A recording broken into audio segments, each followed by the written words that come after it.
Hello everyone, Jason Leia back here again, and today we are going to be talking about a new action film that just recently come out, Beekeeper. It's directed by David Ayer, who you may know from directing Fury and the studio cut of Suicide Squad. Please, Warner Brothers, release his cut already, okay? And the film tells a story about one man's brutal campaign for vengeance as it takes on national stakes after he revealed to be a former operative of a powerful and clandestine organization known as Beekeeper. I watched the film like a week ago, I believe, and my friend here, Max, I think watched it a little bit a few days later. Am I right? Yes, I watched it because you were going to watch it. So I was like, if he's going to see it, I should probably go see it. Yeah, and I think we had like similar thoughts on the film. So I'm going to let Max introduce herself. So Max, take on the lead now. Alright, I'm Max. I am super stoked to be here. I absolutely love Jason's movie reviews. They're super fun. I'm an aspiring filmmaker and I'm a video editor. So you guys can find me on Instagram at that_filmmaker_Max. So just type in that filmmaker Max. It should pull me up. Yeah, and I'll be sure to link all of her socials that she has in the description so that it'll be easier for you guys to find her. She's really talented, does a lot of cool stuff. You should definitely check her out. Oh, thank you. You're welcome. Now, about the movie, I thought overall it was fine. The story was probably the weakest aspect I will say about it. I didn't really find much of the characters compelling apart from Jason Statham, who is endlessly entertaining like most of the time. Expendables 4. But this performance is basically Jason Statham playing himself. As for the story, it's just John Wick, but if you take out a lot of the emotional weight that made that story really engaging, there's plenty of plot holes in the story, and I'm going to try to be as spoiler free as possible in case some of you haven't seen the film, but I just found the story just to be lackluster and probably the weakest aspect, as I found myself predicting how it will go on because I've seen so many action films, and this one doesn't do much new with the story. Like if you've seen like any other revenge story, you know how this will go. It's just done with much slicker direction, editing, and filmmaking that helps engage us more with the film and have us have a bit of fun with it. But you're not going to go away from the story thinking it's a masterpiece. In fact, I would say that the script is just downright terrible. How do you feel about it? I don't know what you're saying. It's a masterpiece. No, I'm just kidding. It definitely felt like they maybe looked over the script one more time for grammar, and that was it. Wait, for grammar? You noticed some grammar mistakes? I mean, I feel like they wrote it, got it done, had one rough draft, and then checked it for grammar, and then they were like, "That's it." I don't feel like there was any development in the script. I think it was just a bullet draft. I felt like it was like someone looked at their desk, found a piece of paper, a script, and was like, an action script. Beekeeper? Let's make this into a movie. My boss is gonna give me a good raise, you know?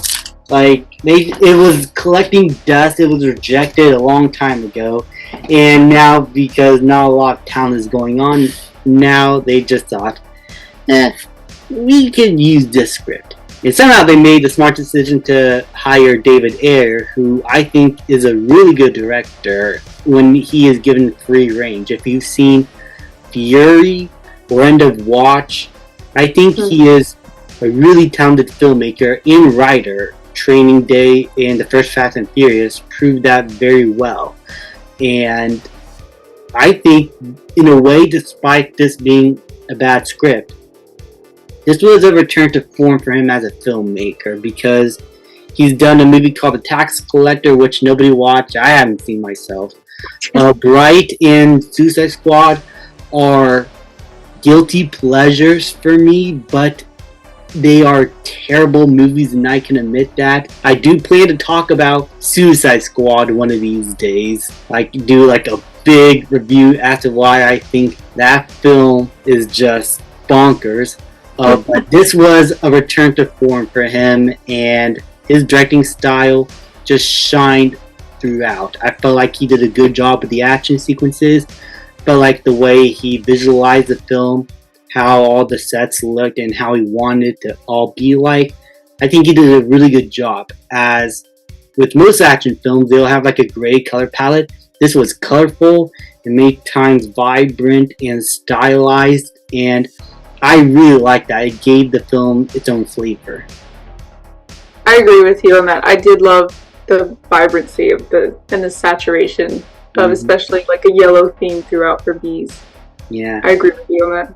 Yeah, and especially how the sets for the bad guys' places are.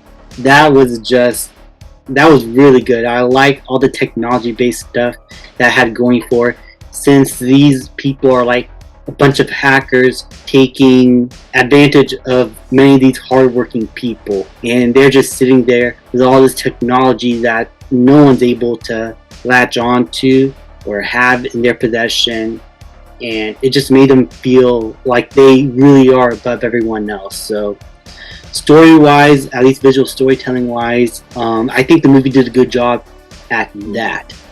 Like, without Ayer's direction, this movie would have been in a $5 Walmart bin, and no one would watch it. For real. I agree with that. Yeah. And that goes for at least one character, and that is Jason Statham. He is the only one with an arc in the film that I was able to latch on to. I was able to care about his struggle, as I felt like the film set him up pretty well as a character. And then when he goes on this revenge, even though I'm not as emotionally invested as I am with other action films with other action heroes like Die Hard or John Wick or Terminator, he's not as compelling as many of those guys from the 80s. But he is still, as a stunt performer and action hero, endlessly entertaining to watch. And just seeing him just beat through all these bad guys in brutal fashion, especially in the final act, I found that really entertaining, and he was one of the standouts for me. As for everyone else, you got a big rant too, Max? You got a big rant for everyone else in the film? Because I think I'm about to lose it. I do have a rant for the other people in the film. Just tell me when you want to hear that. I think I want to hear it now before I start to lose it too. Okay, yeah, so I'll keep it brief. Definitely agree with you. Jason Statham was why I was there, and he really carried the movie.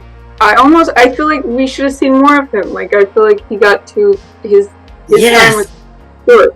You know, like, I'm here for him, and then I get all these other characters who were really undercooked. And Jeremy Irons is an amazing actor, but what was that performance? He was like phoning it in. Not even the great Jeremy Irons, not even the great Scar. Exactly. And Josh Hutcherson only he could deliver those lines. So at least he can give that, but it was like very, it was kind of lackluster. I get his idea of him being the villain, but honestly, for me, I couldn't take him seriously as a villain ever, and I think that was the point I was weirded out by that choice. I don't know if it worked or not. No, I felt that because by the end they were trying to make him really, really bad, like a really dark character by the end. But I was like, I didn't think that's what he was at the beginning. He definitely wasn't playing that up throughout. We weren't building that up. We were just suddenly getting dialogue that revealed a dark character. We just didn't have that performance to show. Yeah. I really agree with you. And as for the cop lady, who is one of the main characters, she is the culprit of taking too much time away from Jason Statham. And every time she comes, at least I will say in the beginning when we were first introduced to her, she was entertaining me, and I was invested in her character. I understand her emotions and what she's going through. But after her and Jason Statham separate, she becomes a standard cop who somehow knows everything. We barely see her investigate stuff. She just somehow knows off the top. This is where like the writing suffers with the characters. It just doesn't give them much to work with or any characterizations, just to move the plot along, and it does it way too much, and I just got bored after a while, honestly.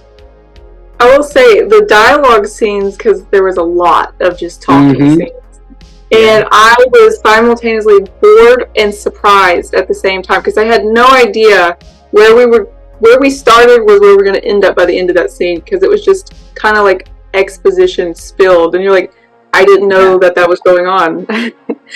So it was interesting. And the daughter character, for me, I agree with you. At first, I wanted to get invested, but her character was, like, I felt like it was underwritten, and the actress had great comedic timing, but it wasn't the right place for that. And it's like she wasn't directed to really show the weight of her mother's death. No. So, spoiler, that happens at the very beginning. I won't say anything else, but she just didn't carry that weight, and that kind of was a weird tone throughout the movie, because she was very comedic in her performance. Yeah, I think it was like, I would understand if they explained that it's just her trying to cope with everything, but they don't really do that much explanation. She's just mostly, like, for me, exposition dump. And when you have a character who's mostly like that, it's hard to get invested with the character, especially when you show her a lot in the film. And when you are that bored with her, and you just want to go back to Jason Statham, it's hard to get invested with the emotional weight of the film. So, for me, characterizations, they somewhat nailed Jason Statham. Everyone else just felt undercooked. Now, the action. I think we could agree that the action was really entertaining. Like, I wouldn't say it's like the best action I would see in an action movie. Plenty of these films, like Raiders or Road Warrior, Terminator, Die Hard, all these guys, like, they all have better action. Okay? So I'm not going to pretend like this is like a masterpiece in that regard, but for what it is, I think it is still very entertaining, very well directed. You can at least see, despite there being a lot of quick edits, you still see the stunts, the shots linger long enough for you to see the action that's going on. And you can tell that it is Jason Statham doing some of this stuff. So, in an action sense, I think the film does its job pretty good. And it is one of the highlights of the film for me. Especially when we see Jason Statham's first fight in the first building. I think that was very entertaining. But what he does in the final act of the film was just everything I wanted this movie to be. Honestly, you could probably skip everything else about the film, get to the third act, maybe just start with the opening scene, and after the girl and Jason Statham separate, you could just skip to the final act because that's basically pretty much all you need. It could have been like its own nice little short action film right there. Absolutely agree with you. Everything else is filler in the middle. There was a lot of filler, it felt like. Yeah, more than Dragon Ball Z. Yeah. The filler in that. Yeah, sorry. It's okay. How do you feel about the action? I mean, insert the Obi-Wan Kenobi meme where he's like, that's why I'm here. Like, that's what I came for. The trailer, it's interesting because, like, Suicide Squad, I know they recut Suicide Squad to fit more of the trailer. Mm-hmm. And it felt like this movie kind of needed that same edit. Yeah, especially the fact that it was natural to this film and it wasn't like put in at the last second because Deadpool and Guardians were successful. So change a serious movie into a comedy. No, this was like it knew what it wanted to be from the start. Yeah, absolutely. So the action scenes were great, and knowing that Jason Statham is inspired by like Bruce Lee. Mm-hmm. There's a scene in there that reminds me, like, set design wise and blocking. Mm-hmm. I'm not going to spoil it, but it reminds me of Inner the Dragon. Yeah, and that is worth watching. Yeah, I really liked that. Just for the sake of no spoilers, I'm not going to mention it either. But when you see the movie, you'll know what we're talking about. And I just love how the movie, especially in the final act, was able to be rated R. Was able to feel a little dirty, bloody. It felt intense, and that's why I feel like it's missing from a lot of movies nowadays. And it seems like now, especially last year with Mission Impossible or Extraction 2 and John Wick, which is my favorite movie last year still, it seems like action is going back to its more bloodier, violent roots. That helps us be more entertained because in the early 2010s or 2000s, you'll see a lot of PG-13 action, and they were boring. I can't remember even half of them. Some of them are even remakes of classics. Yeah. So like this is like a good return to form that we are in, where it seems like action films are able to feel free and do what they are not able to do since the 80s or 90s. Not that we haven't gotten any great action films back then. I still think Mad Max Fury Road and most of the Mission Impossible movies, mostly the recent ones, are really good. But it seems like now we're getting more and more action that's able to take themselves a lot more seriously and is able to do a lot more with their budgets and what they want to do. Like they have more freedom. And I think we talked about the visual effects. I don't know if there's much to talk about because this is mostly a combat film. There really isn't much VFX work being done. It's a lot of stunts.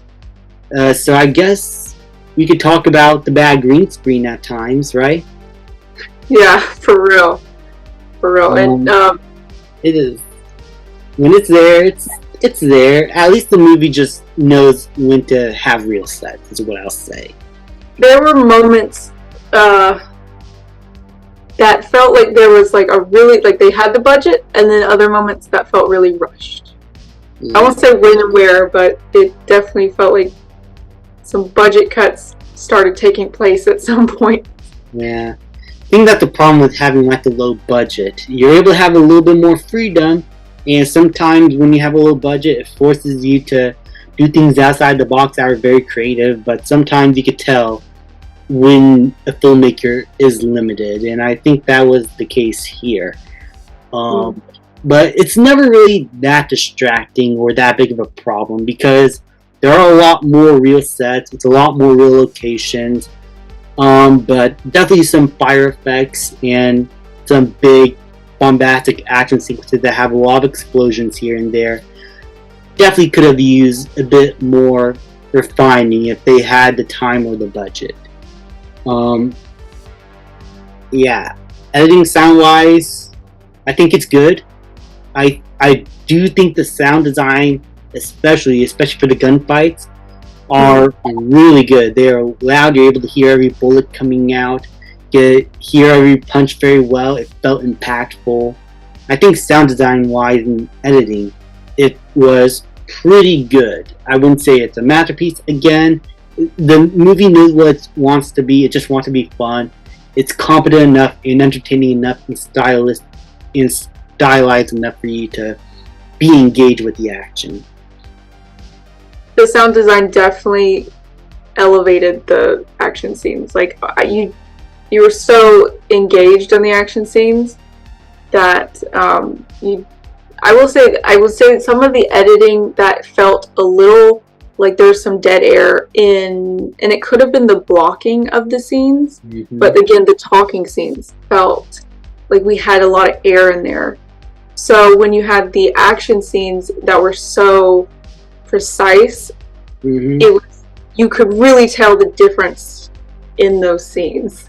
Yeah, but the editing was so good, and the sound design was so good. Yeah, I think pacing-wise, though, because a lot of the talking scenes are pretty boring and very uninteresting and exposition-based, sometimes the pacing can drag at points. Like, when it's the action, the movie runs at a breakneck speed, but when it's talking, it just slows down at a snail's pace. And I understand that movies do that a lot, but here it just felt very unnatural. Like, definitely this movie needed a few more months cooking up, is what I'll say. And music-wise, I don't think I remember the score, but I do think it helped amplify the action very well. And I did found it really engaging in the final act, but like throughout the rest of the film, I didn't find the score all that memorable. I just thought it did its job. It's just not something I'm gonna listen to ever again. For real.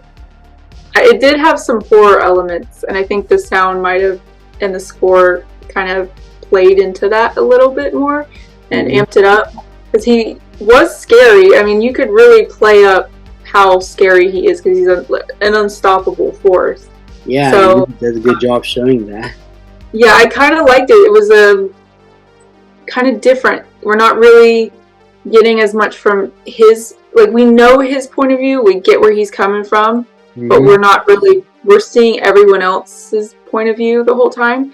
And when we come back to him, he's just on a mission. We're not seeing his planning process, and I kind of like that a lot. I do appreciate that part about the film, because it kind of felt fresh in that aspect. Yeah. But yeah, I think that's all we have to say about the film. If you got anything else to say about it? The last thing I would say is the cinematography was so beautiful that yes, you can tell. I can't believe I forgot to mention that. It was such a beautiful looking movie. Yeah, it really was. That's why you could tell what was green screen. Because the cinematography was so beautiful. Yeah, when it's like focused on real sets and locations, it felt gritty and grimy, and it felt like that is David Ayer finding himself once again after so many years. And with his green screen, it felt like he was working on Suicide Squad again. Yeah. But yeah, this was a pretty entertaining film. Yeah, cinematography wise, action wise, editing, visuals, it's all good at that. As for the story, it really could have used a little bit more cooking up. And the ending, I don't understand how that got approved by an executive or producer and is able to be the ending it is. The movie just stops. I'm not going to explain how, but the movie and how it concluded, it just stops. I didn't feel like it had an actual conclusion. I don't feel like the characters, we were able to see their resolutions. It just stops. I don't think I've seen a movie do that ever. Yeah, Absolutely. I don't think a movie has ever done that ever, at least as far as I've seen. It was like Whiplash. You're like, wait, it's over. Yeah, I was like so confused. That's it? That's the movie? Yeah, It was enjoyable. I'm trying to go to Chick-fil-A. But yeah, that's probably my biggest gripe with the film. It's just the ending just felt way too quick. Like I didn't get enough time to register everything that the film had to resolve.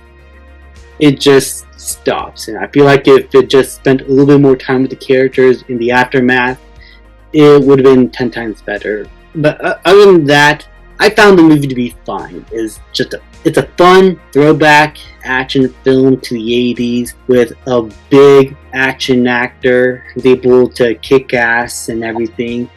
And I think for what it is and what it's trying to be, it did a good enough job. I don't think it's a masterpiece.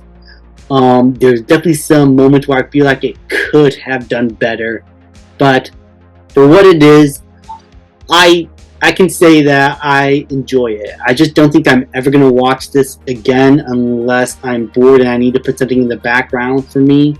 This is entertaining enough in that regard. I 100% agree with that. I'm glad I watched it. I don't know when I would watch it again where I would be really invested and engaged. So I agree with that. Yeah, I will probably just watch something like Extraction 2 or John Wick for Mission Impossible any other day. In fact, I'm just going to stop this review and just go watch John Wick Chapter 4 right now.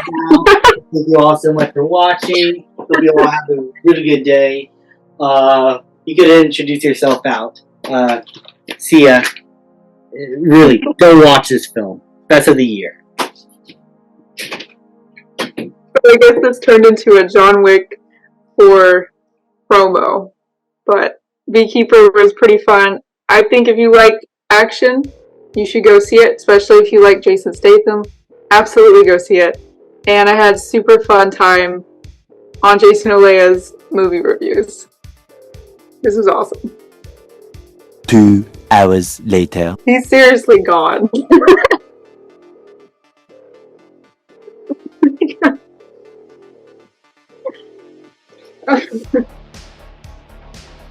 Lost the remote.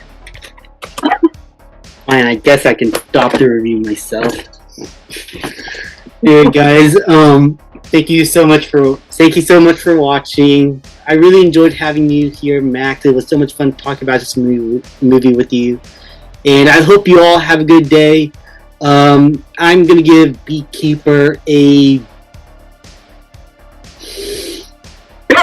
I don't know if I should give this grade. This is gonna be so cringeworthy. I'm gonna give Beekeeper a B.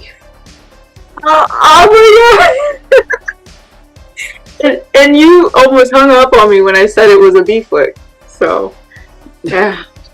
Yeah. oh my god.